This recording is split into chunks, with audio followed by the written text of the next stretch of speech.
personnellement, à partir de mai 68, le fait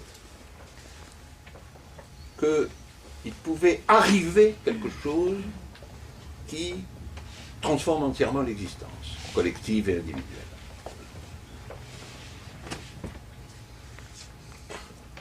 Et quelque chose, en un certain sens, d'inexplicable.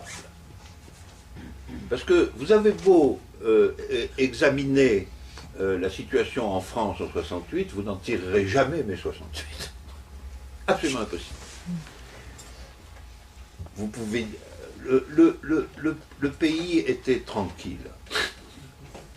La situation était calme. Elle était même excellente. Il y avait le plein emploi pour tout le monde. Il y avait une croissance très importante. Il y avait un gouvernement stable. Il y avait une politique extérieure un peu indépendante. Tout allait. C'était formidable. C'est vraiment un éclair dans le ciel bleu. C'est un éclair dans le ciel bleu. C'est une frappe événementielle pure. C'est pour ça que c'est un exemple si important. Vous savez aussi qu'on a eu beau essayer d'expliquer la Révolution française. Quand j'étais jeune, il y avait des marxistes qui me faisaient cours sur la Révolution française et ils expliquaient que la Révolution française, ça venait de la hausse du prix du blé.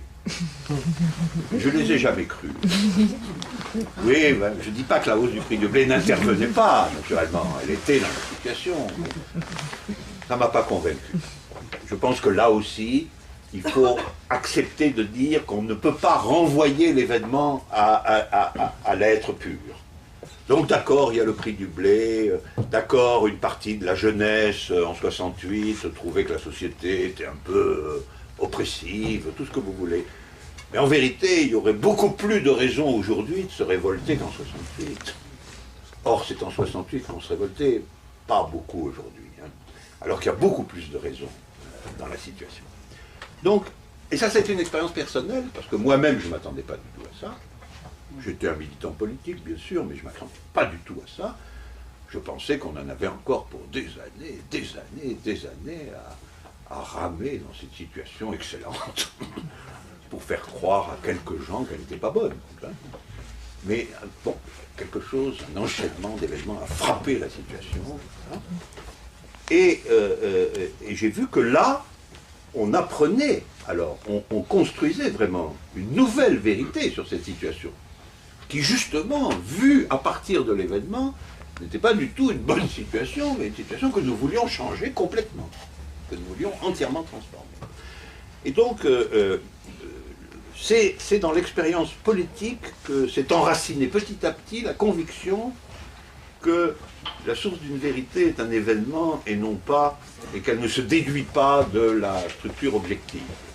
Et alors, c'était évidemment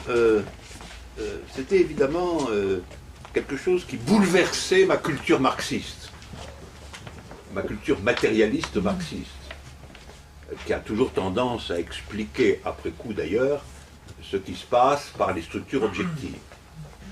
Et je me suis dit, premièrement, il faut accepter l'idée qu'il y a des structures objectives. D'accord. Donc ça, c'est... Toute chose est une multiplicité historique. C'est vrai. Mais d'un autre côté, il faut aussi accepter que la nouveauté ne soit pas déductible de l'ancien. Que l'ancien n'est pas ce qui produit purement et simplement le nouveau. Un peu plus compliqué.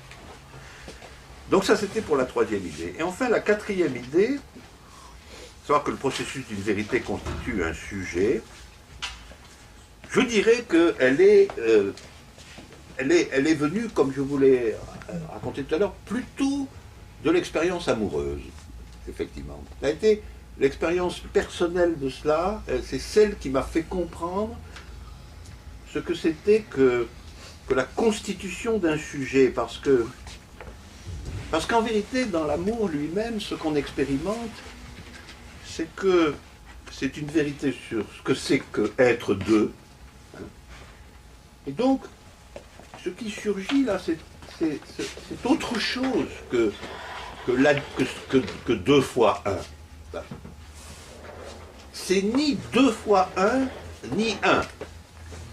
C'est pas une fusion des deux amants, et c'est pas non plus la maintenance pure et simple de la séparation. C'est donc réellement la constitution d'une nouvelle expérience. Cette expérience qui va être précisément l'expérience du 2 lui-même. Et donc c'est quelque chose qui est entre 1 et 2, et c'est cet entre 1 et 2 qui est un nouveau sujet. Alors, on ne sait pas très bien comment l'appeler. On peut l'appeler un couple, hein, quelque chose comme ça. Mais un couple, c'est précisément ni 1, ni exactement 2, c'est une médiation entre 1 et 2. C'est le 1 qui s'ouvre au 2. Voilà. C'est le 1 qui s'ouvre au 2. Et le 1 en train de s'ouvrir au 2, eh ben c'est ça le sujet de l'amour. C'est pas les individus. Vous avez beau additionner 2 individus, vous n'allez pas trouver l'expérience de l'amour. L'expérience de l'amour, c'est le 1 en train de s'ouvrir au 2. Voilà. Et ça, je l'ai expérimenté, non sans douleur. Non sans douleur, parce que l'un n'a pas envie de s'ouvrir aux 2, en réalité. Ça lui arrive. Ça lui arrive. Et ça aussi, ça a renforcé l'idée que ce qui compte dans la vie, c'est ça. Même si c'est difficile. Et alors, vous voyez, ça m'a conduit à la proposition suivante. Finalement, en tout cas, il y a 4 types de vérité.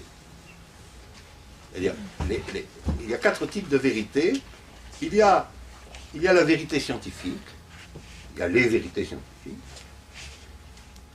c'est sûr, dont philosophiquement les mathématiques peuvent être paradigmes, mais je reconnais qu'il y a d'autres vérités scientifiques, bien entendu, il y a les vérités scientifiques. Il y a les vérités artistiques, ou esthétiques, comme vous voulez. Il y a les vérités politiques.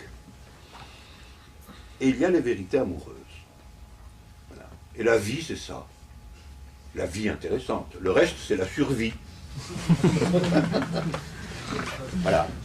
Gagner l'argent, il faut survivre. Nous sommes des animaux. Nous sommes aussi des animaux. Alors ça m'a commandé la vision générale que j'ai. C'est-à-dire, d'un côté, nous sommes des animaux multiples. Voilà. Et donc il faut survivre, et il faut lutter pour la survie, etc. etc. D'un autre côté, nous sommes capables de nous incorporer au processus d'une vérité. C'est-à-dire nous incorporer à un sujet, finalement. Et nous sommes capables d'entrer dans les conséquences d'un événement. Nous sommes capables d'amour, nous sommes capables d'art, nous sommes capables de politique, nous sommes capables de science. Et quand je dis capable, ce n'est pas simplement dans l'ordre immédiat de la création. Nous sommes capables de recevoir aussi tout ça. Nous sommes capables d'être dans l'expérience de l'art, de l'amour, de la politique et de la science. Et ça n'est pas réductible à notre animalité. Et ça, vous n'arriverez jamais à le déduire des intérêts immédiats qui sont ceux de l'individu. D'ailleurs, on n'est pas forcé à tout ça. On peut être saisi par l'événement.